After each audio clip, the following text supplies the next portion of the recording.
Баршаңызға сәлем, қыздар, қалдарыңыз қалай? Бүгін сіздермен қысқа өте оңай көкөністерден жасалынатын икра жабатын боламыз. Міндетті түрде видеоның соңына дейін қарап, өз бағаларыңызды береке етіңіздер.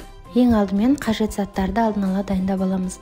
Осылай помидорды блендердан немесе мясорубкадан өткіземіз.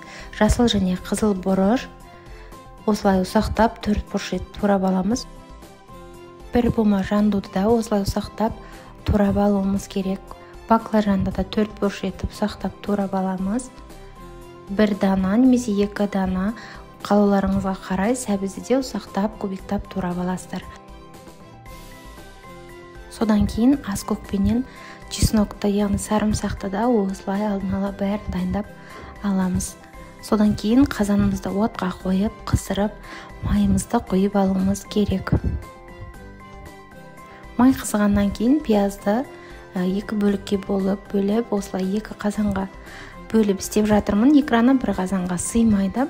Егер сіздердің қазандарыңыз үлкен болатын болса, бәрін бір қазанға істеуге болады. Пиязды жақсылап 4-5 минут қуырып, содан кейін жандуды бірден салып қуырып аламыз.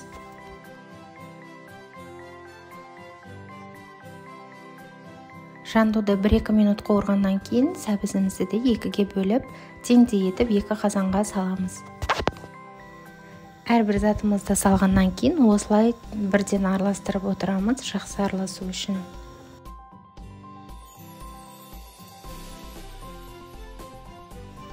Содан кейін жасыл қызыл бұрыштарымызды салып аламыз, 2-ге бөліп әрине. Содан кейін бірден тағы да жақсылап араластырып алуымыз керек. Бұл икраның жасалу жолы өте оңай. Осылай бәрін бірден кейін бірін салып қуырып, жауып тастай бересіздер, ешқандай қиындығы жоқ. Содан кейін тұз саламыз дәміне қарай. Қазірге 2-3 ас қасық салсақ, содан кейін дәмін көріп тағы да салатын боламыз. Енді баклажанымызды саламыз. Оны да 2-ге бөліп саласыздар. Теңдей етіп 2 қазанға салып жатырмын. Жақсылап араластырып алыңыздар онда.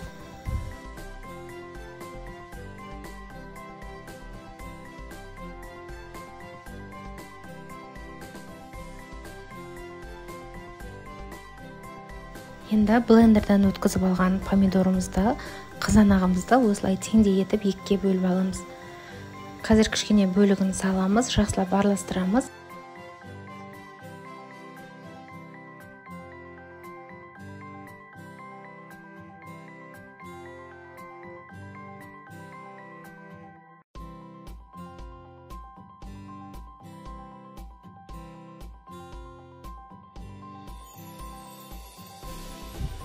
Жақсылап араластырып болғаннан кейін қалған қызанағымызды да салып жібереміз.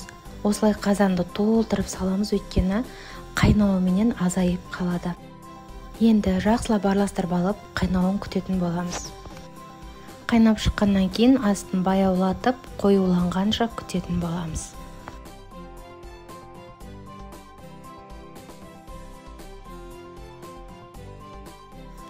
Осы арада дәміне қарай тұзымызды да салып жібереміз. Бірге қайнап, бірге еріп алады.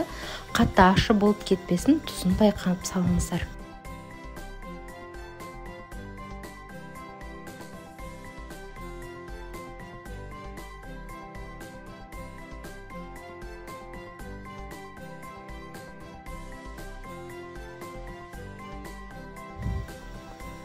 Міне біздің икрамыз жаймен қайнап бастап жатыр.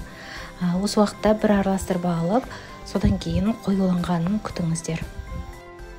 Икраңыз қоюланғанға дейін арасында осылай қозғап тұруды ұмытпаңыздар.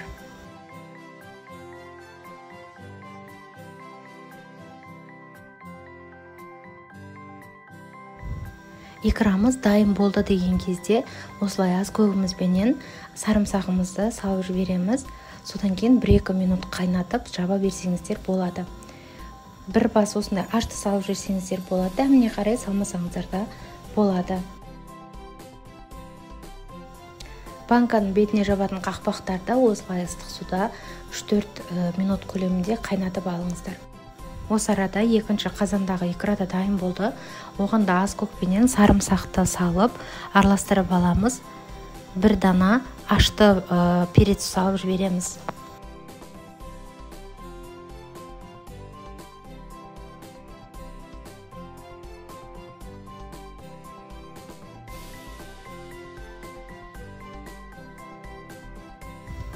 Біздің икраларымыз дайын болды. Енді стерилденген таза банкаларға осылай құйып жағастырып аламыз.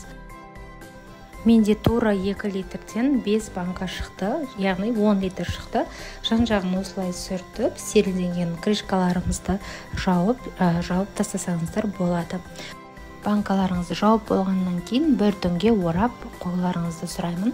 Мына менде икра бір түн тұрған, өте әдемі болып шықты. Қыстың күні рахаттанып отырып жейсіздер, өте керемет болып шығады. Міне бір түн тұрды, ешқандай ауасы жоқ, боқылдап тұрған жоқ. Міндетті түрде жасап көріңіздер.